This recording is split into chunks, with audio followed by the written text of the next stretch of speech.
Hi there, and welcome to Lunch for the Soul. I'm Melissa Wilson in the Fox 26 Houston newsroom. Really happy to welcome you here today. Today, we may laugh, we may cry, we may do everything in between. I'm about to introduce you to three of the most special women who have hearts of gold, who have suffered from the unimaginable, but they've turned that grief into love, into care, into compassion, into helping other people going through something similar. So to say that they are angels on earth being fueled by the fire of their little angels in heaven is putting it lightly. So let's bring in mothers of held angels. Welcome, lovely ladies. It is such a blessing to have you with us here today. Hi, Thank Melissa. you. Thank you for having us. So happy to see you. So we have Holland and Brittany and Anna, the founders of this organization. So one of you explain to us what it is and how you three came together to make this a very special organization to help people here in the greater Houston area. Yeah. I'm Brittany. Our organization got started in October of 2021. That was when we officially became a 501c3. Prior to that, I had lost my daughter at 37 weeks and 1 day. I am in healthcare, and a lot of my friends are healthcare based. And the night that we lost her, two of my very dear friends came in to work to help move forward with my C section. And believe it or not, my very good friend Amy had a next door neighbor who was Anna. And Amy knew that she was kind of outside of her realm of being able to offer advice and comfort since Amy had never been through something like this. And so Amy ended up reaching out to Anna that night and said, I have a very dear friend that is experiencing a loss very similar to yours. Anna lost Lillian 2 years prior to my loss. And I received my first text message from Anna that night. And it was, I'm a complete stranger. I'm friends with Amy, and I just want to give you love and support and let you know that you're not walking this journey alone. I had known Holland for years. I give anesthesia in the operating room, and Holland was one of my absolute favorite recovery room nurses. And so we developed a beautiful friendship after working together for many years. And Holland had had a loss. She lost James Carter 5 years prior to mine. And I had spoken with Anna after my loss and had a beautiful lunch with Holland after my loss. And I knew the three of us would just be more powerful together. And so we had our first dinner around the summertime of 2021. And we shared our stories and we laughed and we cried. We cried more than we laughed and had this beautiful friendship that started from the moment the three of us got together. And after sharing our stories, and we realized that they all looked and sounded very different. And unfortunately, it wasn't a good difference. We all delivered within the greater Houston area, but saw that there was a unique need that was not in existence. And it was offering the bereaved family support, love, and care that I got from Anna the same night that I delivered my deceased daughter, that we wanted to offer to the community. And so that's kind of where our story began. We grew very organically. We would talk about things and put them into play. And God just kind of gave us this beautiful direction to move forward because all the ideas that have come together have just come together very naturally. And so as our organization grew, we developed what we call the Moha Angel Experience. We believe that there needs to be a standard of care within the hospital system. Any hospital where a woman is going to deliver a child a deceased child, she deserves our angel experience. That is comprised of four main concepts. We believe that we are going to give the bereaved family the gift of time via a device called a cuddle cot. The cuddle cot is a device that the baby is going to sit on to cool the baby down, and that allows families the gift of time to spend with them. And within that time, we believe that they need to create healthy memories with their child while they're in their hospital. Most people don't realize that the only time we're going to get with our deceased child is the day or two that we're going to spend with them while we're physically with them. We're going to go home, unfortunately, with paperwork and not a child, and they're going to go to the funeral home. And so we want to create those memories with that child. We want to empower the family to do the same, because that's the only time we're going to get with them. And 2 years down the road, 20 years down the road, we can pull from the healthy, happy memories that we created with them rather than the traumatic ones. There's always going to be trauma, but we want to lessen that and create the healthy, happy one. Well, and I want to make sure that we hear from all of you about your different experiences, and we'll get to that in just a moment, because I feel like it's so important to remember those beautiful babies and what they mean to you, because they are the reason you're helping other people today. But let's get in a little bit about your coffee and conversations. Holland, tell me a little bit about that and how you have been able to make that not only a support group, but it's actually also a podcast where a lot of people can get help from that. Absolutely. When we first came together, again, we were sharing our stories, and we knew that not only did we want the support and resources to start in the hospital the moment that they found out about their loss, but we wanted something to continue on once they left the hospital without their baby. Ongoing support from other women who know that pain, have walked that journey, and can talk openly and honestly with an understanding of each other is so vital and important. When I shared Carter's story, Carter was born August 5th, 2016. I shared my story in 2021 with Brittany and Anna, and I grabbed them by the hand and said, I have not felt this understood in the 5 years that since I lost him.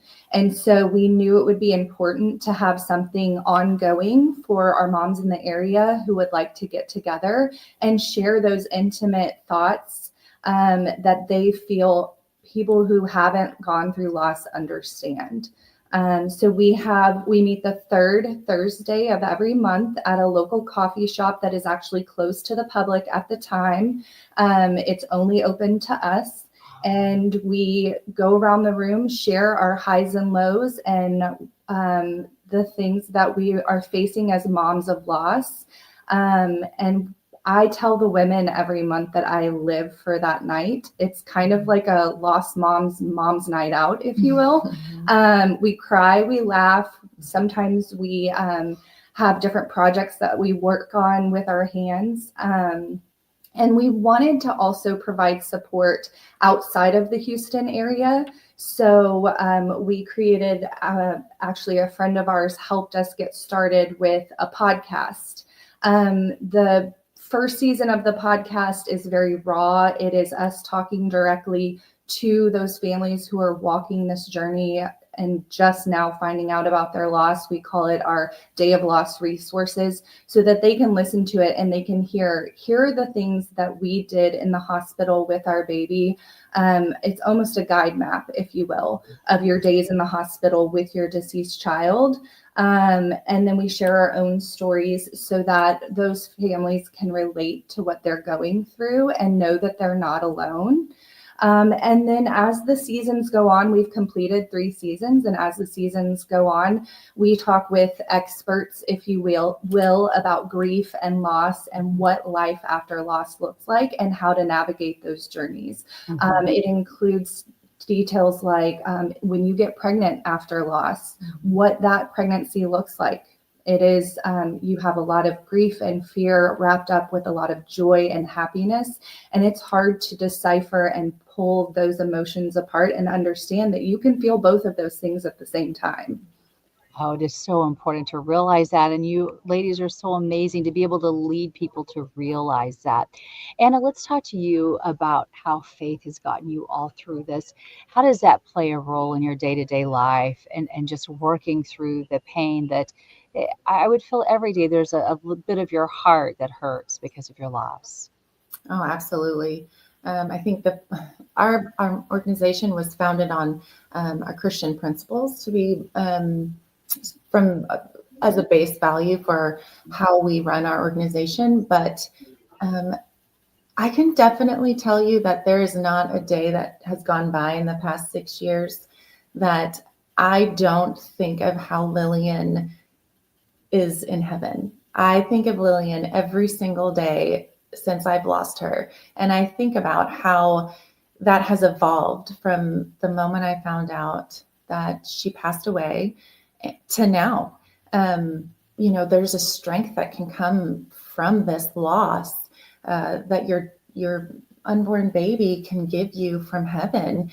We definitely have grown as a family in our faith because of this, knowing and relying on the hope of, what is the purpose here? What are we doing here? Our whole ultimate goal is to get to heaven with Lillian. So that gives my family and our family is just that higher purpose of hope. And it can truly bring a lot of peace back into our family when you focus on that type of a purpose. There is no reason why I should have lost Lillian, but to know that I can get strength from my faith because I've lost Lillian gives a whole purpose to why we're doing what we're doing. Mhm. And I would be interested to see too, each of you has other children who are alive and well and thriving. Does that help you a lot to have? It certainly doesn't take away the grief, but to have that love of your children, and how do you talk to them about it? It's we have an episode on our podcast about how to speak to your children after loss. You would be surprised how beautiful children's reactions are, and at the same time, kind of awkward. We kind of giggle about it, but it shows the simplistic form of what grief feels like.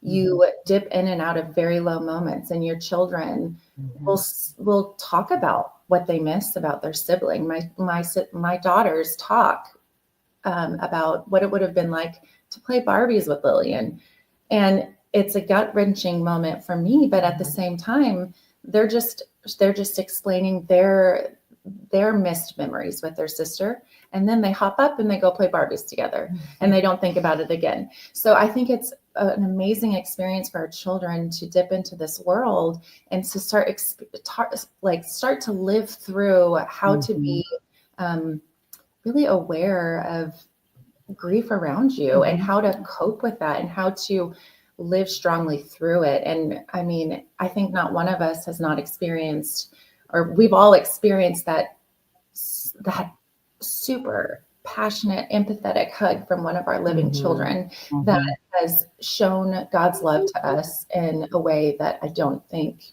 we could have ever imagined. Yeah. Brittany, I see you really saying yes to that. You felt that. Yeah, I had two boys at the time. They were 4 and 6. Anna gave me this beautiful book about how to introduce the topic. It was the first thing we did when we got home was we shared this book and read it to them. One child really accepted it and didn't really want to speak. My oldest really wanted to talk about it, and it opened up really great dialogue. And I think from that moment on, our boys just knew that their sister was in heaven, that it was okay to talk about it, that it was okay for mommy to cry. And I feel like our family is more open with communication because of that. Yeah, that's powerful. Holland, this similar situation for Yes, you? actually, Carter was my first. So my 2 living children came after. But we holidays, his birthday, anniversaries, big family events, we include him in little ways. And so he's always been a part of our family unit. And my children will even talk about how they miss Carter, or they wish Carter was here. Or when we see a red cardinal, they say that it's Carter visiting them. We planted a tree in our backyard, and a lot of our anniversaries and birthdays and celebrations are centered around the growth and beauty of this tree in his honor. Well, it's certainly a group that no one ever wants to be a part of, but it happens every day, unfortunately, where mothers have to hold their precious angels that they wanted to take home. What is your best advice for how, heaven forbid, that someone needs to get a hold of you when it happens to them? Does the hospital connect? How does that work? Yeah, so we have certain hospitals within the greater Houston area that we're already partnered with. We are working on more partnerships to come. There are great things coming down the pipeline. But if you are at a hospital, you are already going to be approached by your nurse about letting us come and get in touch with you. And that's really one of the most important aspects that we offer is our Angel Ambassador service. So it is a mom of loss who has felt like she has wanted to give back to this community. And so she has come to our organization, she has taken our training, and she is actually a physical presence that would come into the hospital and sit with this family. She is a literal Anna that was in my experience.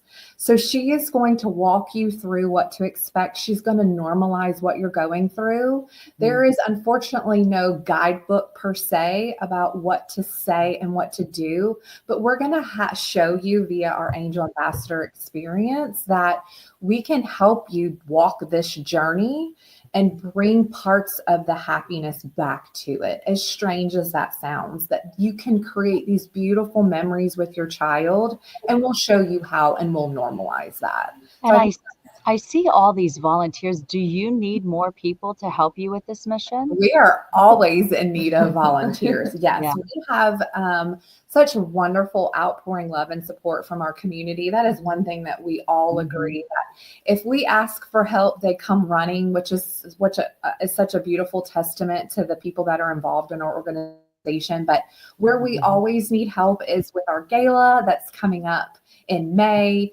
We always need help delivering boxes, our angel boxes, to our partnered campuses. And we also need help putting those boxes together that each family that is experiencing a loss will get. Let's talk more about that event, because it's so important for people to realize that you need resources to make this happen for these families, and it costs a lot of money to do that. So your fundraiser is a really big part of that. And you also hold it on a very special time of year that's meaningful to you all. Can you tell me more about that? Yeah, so when we formed our mission, we knew we were going to need funds. And our very first fundraiser, we saw that International Bereaved Mother's Day was coming up, and we thought there's no better time than to honor our moms of loss and those who we're raising money for than by holding it on such a significant weekend. So International Bereaved Mother's Day is recognized around the world, and it is the weekend before actual Mother's Day. It's the Sunday before. It's an opportunity to shed light on devastation and of losing your baby, and then honoring those moms, because they're moms too. They might not have a baby in their arms to show for it, but they are moms. And so we hold our annual biggest fundraiser now every year on the weekend or week before International Bereaved Mother's Day. What a special time of year, because you're honoring all of those people who have been through what you've been through, and at the same time paving the way forward to make life easier for other moms who will go through that. What is your best advice for someone who maybe hasn't had the support that you all have had, or they haven't had access? Maybe they live in another city and they don't have access to what we're offering here in Houston. What's your best advice, each of you, if you want to go through it, of what helped you through the toughest time of your life? Honestly, it's to talk about it. Don't don't be afraid. Do not be afraid to talk about your baby. Use your baby's name. I always say Lillian's name from the moment I got home from the hospital. If you didn't have the support while you were in the hospital and you walked away empty, you start building those memories the moment you get home. So whether that's setting up traditions on how you remember them during Christmas, Halloween, Easter, how do you want to go visit your baby at the cemetery if you chose to bury them in a cemetery? All of those steps can build healthy memories if you didn't get to make them in the hospital. The biggest thing for me is being able to share this openly with not just my immediate family, but my extended family. And the best way I did that after leaving the hospital was having her pictures around the house. When people came in, I could say, this is my daughter in heaven, Lillian. And if they ask questions, we talk about it. If not, we don't. But the more comfortable I was talking about it after I came home from the hospital, the more comfortable my support group became talking about Lillian. And honestly, that's how you feel like your baby lives on, is through that natural conversation with the people who would have loved them just as much as you. Mm-hmm. I think that is imperative. Mm-hmm. Absolutely. I would kind of piggyback off of that is find the support group. Yeah. Find the people around you that will speak your baby's name. So whether those are current friendships that you have, whether that's a coworker that has experienced something similar to you, or whether that's a stranger like these ladies were for me originally, you're going to need that support. So reach out to the people that you know will have your back on your darkest days, because those are the days that are the hardest to get through. Find your support group. I would say from personal experience, do everything you can to soak up that time with your baby. Slow down time. If you have not been approached by your staff at the hospital about utilizing a cooling device so that you can keep the baby in the room with you, I know it sounds strange and weird, and nobody who has ever gone through it would ever think of it, but take that time, take every moment as it comes. Don't look in the future. You don't want to look at the mountain that you feel like you're going to have to climb. You just want to take one step at a time. And while you're in the hospital, that is taking time with your baby. Take pictures, take videos. You don't have to look at them right away. You can wait as long as you need to, and you can never look at them again if you don't want to. But having them in your phone as those memories during those dark times, you're going to want to cling to something and look at something and feel your baby's presence. And there's a lot to be said to having those memories. Mm-hmm. That's a big part of our mission, and that's kind of my passion of our mission, because I felt like I didn't have enough time with Carter. Mm-hmm. And then as far as support, we're here. Yeah, Moha is here. Absolutely. We have a phone line. You can get in touch with an Angel Ambassador. You can get in touch with us, the co-founders, directly. It's 1-855-MOHA-777. Oh, in our podcast, we always want to make sure if you're feeling alone, hop onto our podcast at the Moha Network, and that's the tool we're using to make community, to bring in those moms who feel isolated and alone. Don't be afraid to come onto our podcast and listen and just be a part of our community. Well, ladies, I'm so impressed with you. I'm just in awe of how strong you are, of how beautiful your spirits are. Thank you for sharing that with us. And I feel the more we can get this word out, the more people can be touched by what you're doing. So thank you for that. Thank you. Yes, thank you, Melissa. Right. Continue healing for every one of you every day of your lives. God bless you. Thank you. All right. Thank you all for being here. I hope you'll reach out to those resources or share them to anybody you know who needs them. Hope you have a blessed day. Thanks for being here.